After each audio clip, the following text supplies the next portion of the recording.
Hey everybody, welcome back. We're going to talk today about the recent DLSS 3.6 update from NVIDIA. We're going to talk about what it is, what it does, how to update it properly, and how to implement it properly. Because if you don't implement it properly, it's not going to give you what you're looking for. And I'm going to give you a few things in this video that nobody else is going to tell you. And you have to understand how to set it up in order to get what you're looking for out of it. So, what is DLSS? DLSS is not one thing, it's a suite of technologies from NVIDIA that combine to give you much improved image quality and also much improved performance in terms of FPS. And of course, those are two things that we're all looking for. Now, how does it work? The reason you want to update your DLSS file and the reason it gives you these benefits is that DLSS is machine learning, which is trained on thousands and thousands of images from specific games. In our particular case, obviously Microsoft Flight Simulator. Now it's trained on the images both with and without anti-aliasing enabled, and the technology then learns how to improve the image to an anti-aliasing quality level similar to TAA, actually better than TAA, without requiring the performance overhead that TAA requires. And this is one of the important things. This trained AI technology is then packaged into the driver and then is run when you're playing Microsoft Flight Simulator, is then run on the CUDA cores in your NVIDIA driver, your NVIDIA GPU, your RTX GPU. If you do not have the latest driver or driver that matches your DLSS version, in this case 3.6, you're not going to get the benefit of the DLSS upgrade. You have to upgrade the DLSS version and the driver. There's a reason why a new driver came out the day before the DLSS update came out, because they work together to give you what we're looking for. Okay, so what does DLSS do? DLSS samples multiple lower resolution images and then uses motion data and the AI technology, the AI training that it has, to recreate those images at a much higher level, at the native quality image that you want. So effectively what it does is downscale the image, then stretches the image to fit your screen, and then uses the AI to fill in the blanks, so to speak. Okay? Um, it's not traditional upscaling in the sense that it just fills in the pixels. Okay? The tensor cores on your GPU use an AI algorithm to fill in the missing details, and that's where the machine learning part comes in.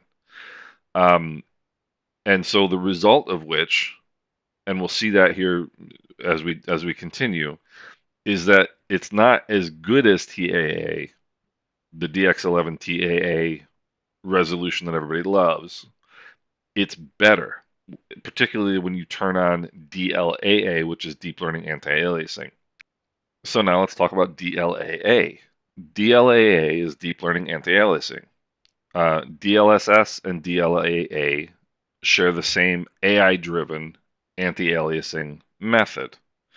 DLSS will downscale and then upscale, like we talked about, to give you better performance. What DLAA does is it gives you a better anti-aliasing to focus on the visual quality, to give you a better visual quality. So DLAA runs at your native screen resolution with no downscaling or no upscaling. And here's one of the important parts. Compared to TAA, DLAA is substantially better when it comes to shimmering and flickering and handling mesh things like wires, fences, things like that you see a lot of shimmering in the sim. DLAA will improve that. All right, now let's talk about what the DLSS scaling is. Now, we said that DLSS downscales the image. So you've got in Microsoft Flight Simulator 3 choices. You've got quality, balanced, and performance. Those are the 3 DLSS modes.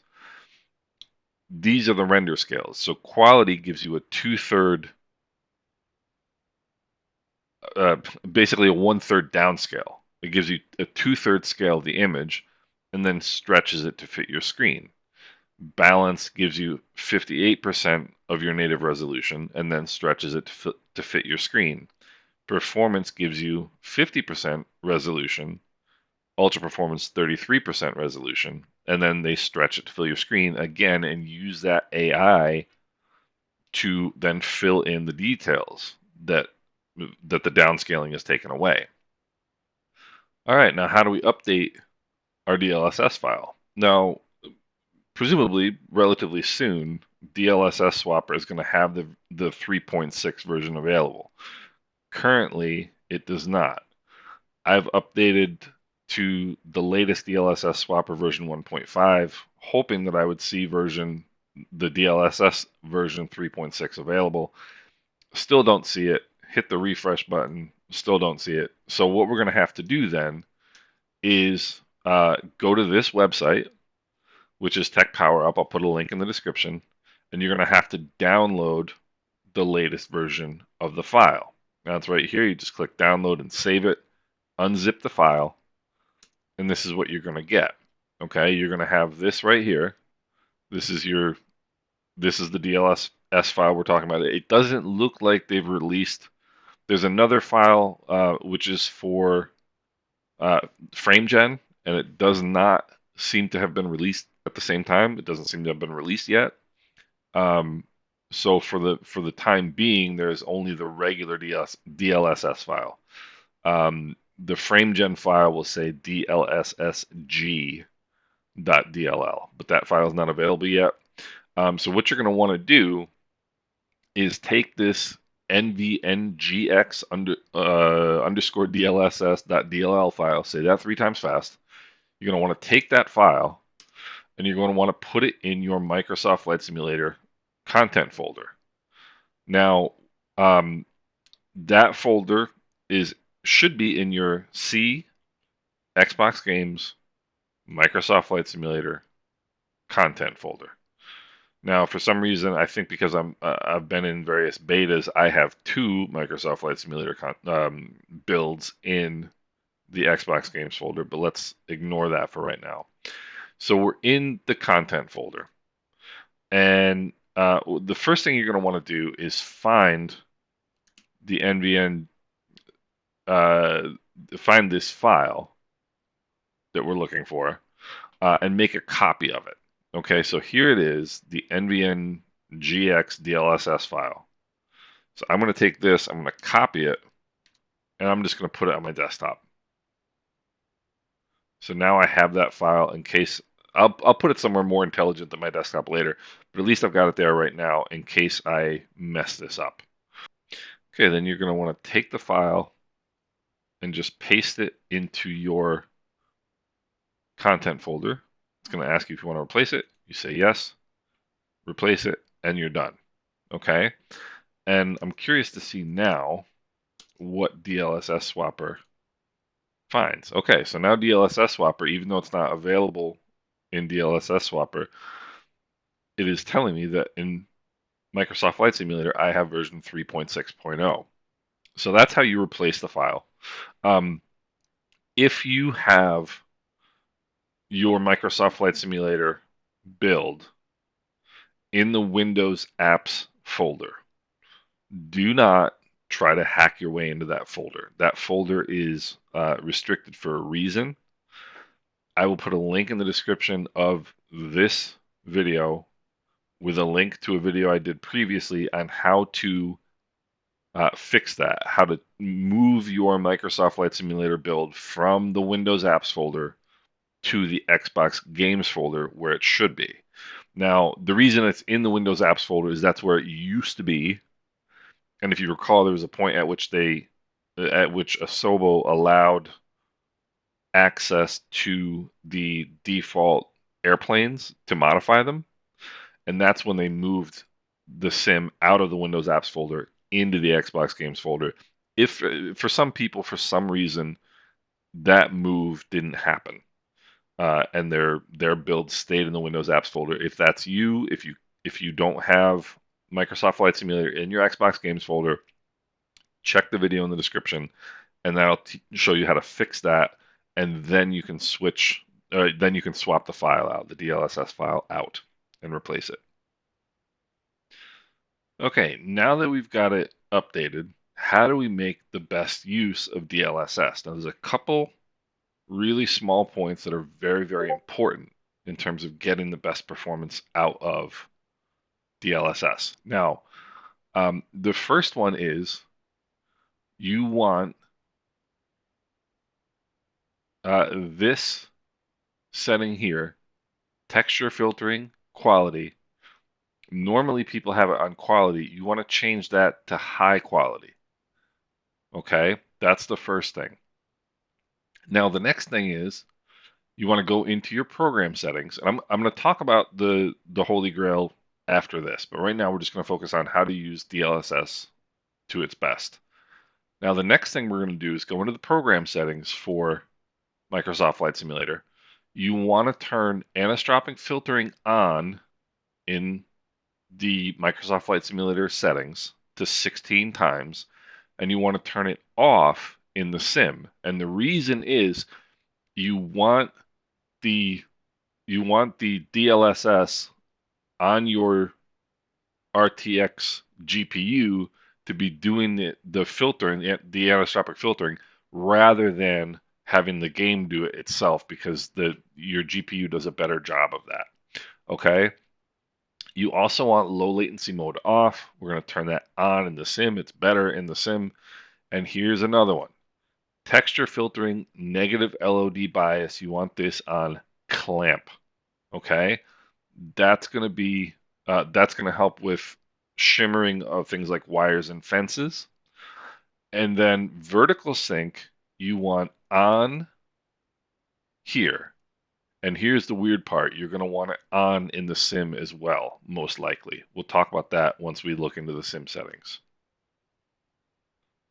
All right, here we are now in the sim, and we can look at this. Of course, you have to have DX12 enabled in order to do this. And here's the DLSS super resolution. And like we just talked about, you've got quality, you've got balanced, you've got performance, and ultra performance. Here's the thing that most people don't realize and most people don't use is you also, to the left, have DLAA, which is what we were just talking about. The DLAA is the same AI technology. It's the same machine learning technology, except for the fact that there is no downscaling and upscaling. It just gives you the native resolution. This becomes important when we start talking about the options of what you can do and how you can implement DLSS to give you the best performance and give you the best image.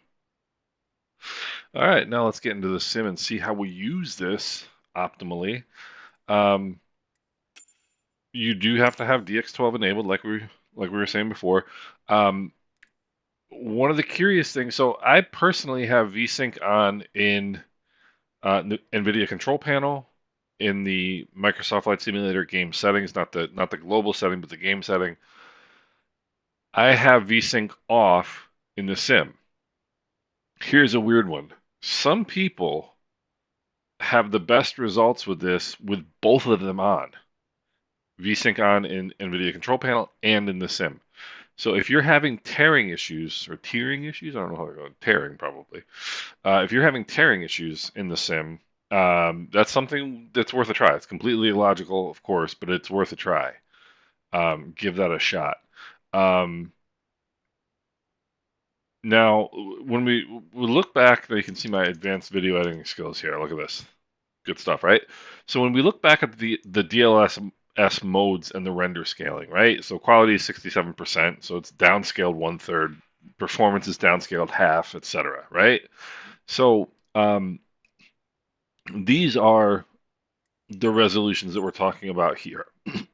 So ideally, what you would like to be able to do, and as we said before as well, that DLAA is not downscaled at all. So if you have enough performance overhead available, if your sim is running well enough that you don't have to, or that you've got the ability to run it and not have any performance degradation, really what you want to do is run DLSS, DLAA. That's ideal. Um, if you can get away with doing that, that's the ideal. Now, if that doesn't work for you, you can then use DLSS quality. One of the things that you'll hear a lot from people is that they have issues when they're using DLSS quality, DLSS in general, with screens, with like PFDs and things like that. This is where this setting comes in, the texture filtering high quality setting. Make sure that is enabled, okay? That's one of the ones that nobody does, and there's a reason why you should do it. Um, so if you can't run DLAA, try running quality.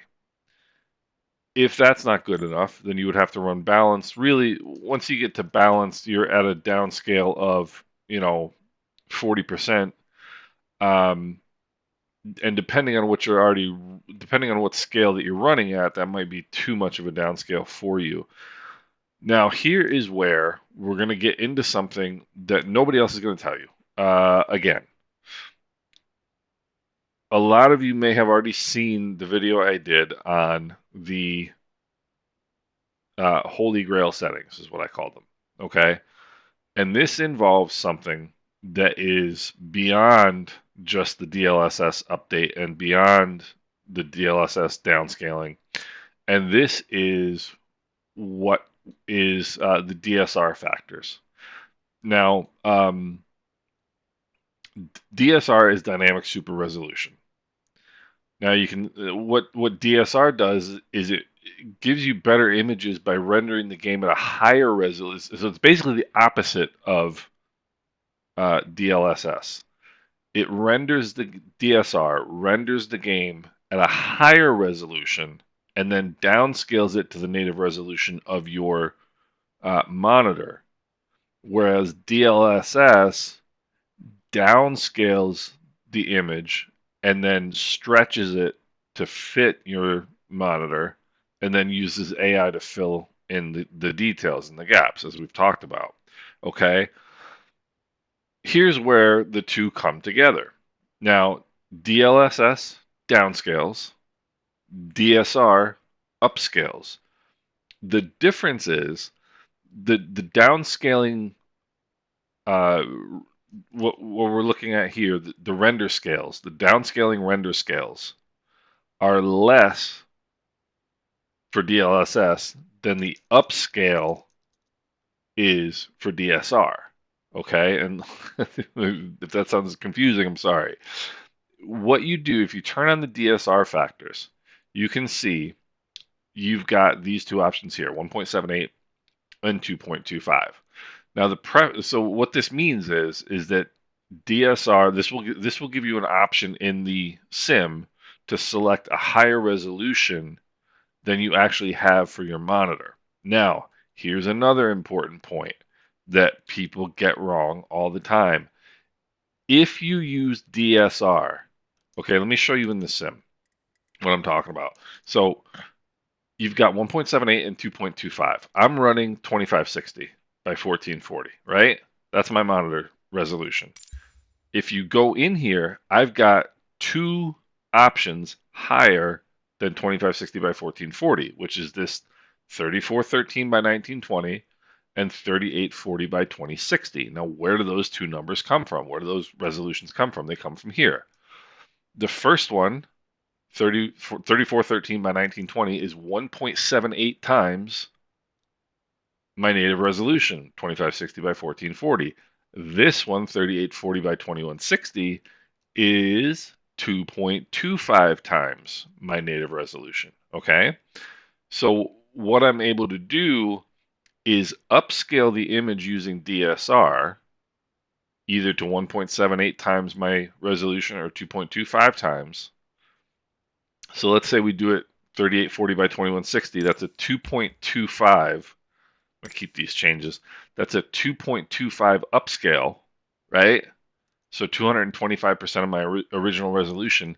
Then what you do is you enable DLSS super resolution, and then you select quality, which is going to downscale that 225% by 1/3, right? And you're going to wind up with an image that is significantly crisper because it is using the best of both worlds. It's using a downscale from DLSS to give you better performance, or actually, let me phrase it the opposite way. It is using the upscale for DSR, which gives you a much, much, much better image, but also costs you a lot of performance, obviously. And then it's taking DLSS and downscaling that image to give you some of your performance back, right? So in the end, what I have now with these settings right here is 67% of 225% of my native resolution, if that makes sense. Now, one thing to be sure of when you're doing this, um, I've seen suggestions if you go into your display settings on your computer, when you enable DSR factors in NVIDIA Control Panel, those resolutions that are available to you in the sim will also become available to you on your monitor, just on your desktop. But if you enable those resolutions on your monitor, what you're doing is you're nullifying the effect that you've created by combining DSR and DLSS in the sim. You're just completely negating that by increasing the resolution on your monitor. Leave your monitor resolution at your native monitor resolution when you're doing the Holy Grail settings, okay? Don't make that mistake, because I see this all the time. People saying, well, it doesn't really work for me. It doesn't look any better. That's why. It's one of the reasons why. Okay. Um, so that's the Holy Grail. Now, can I show it to you? No, I cannot. The reason is I've done this entire video. As a matter of fact, I may have just messed it up by selecting the higher resolution for this segment and accepting that. What I was going to say is I can't demo it for you in the game right now because I've recorded this entire video at 2560 by 1440. And so if I do a flight, even a portion of a flight to demo like what it's going to look like for you, it's not going to come out because this whole video has been rendered at a lower resolution. I did the original Holy Grail video that I did. I will put a link in the description of that video. I did that entire video in the 2.25 upscale and then quality 67% of that, right? And you can see how it comes out. It is amazing because you're just getting so much more pixelated. You're getting so many more pixels on a smaller screen. It's unbelievable. So that is the long and the short of updating your DLSS file, how to do that properly, what it does for you, the correct implementation, and all of the details are important. And then the last bit I told you about the Holy Grail settings is the king of everything. That's what you really should be shooting for. Now, the other thing is, let me go back to NVIDIA Control Panel. If the 2.25 upscale of DSR factor, let's say, so you go in the sim, you select, you've got 1.78 and 2.25 enabled, and you select the higher one, the 2.25, and then you select quality, and you just don't get the performance isn't there. You can try going down to balanced and see if the visuals are still good enough and the performance is good enough at that point. If not, you've got this 1.78 still available to you, which is still good, which is still very good. So then just select that, which is between your native resolution and the 2.25. Just select the 1.78, right? And then, oopsie, no, I don't want to do that. And then select the 1.78 and go to quality and see how that looks. So you've got a lot of options to play with once you've got it set up properly. So I'm going to leave you with that. I will leave a link to the description, a link in the description of all the videos that I've referenced in this video. I would encourage you to go look at the Holy Grail video and see what the results are. And if you guys have any questions, please don't hesitate to put them in the comments section. I appreciate you watching, and I hope you all have a wonderful day.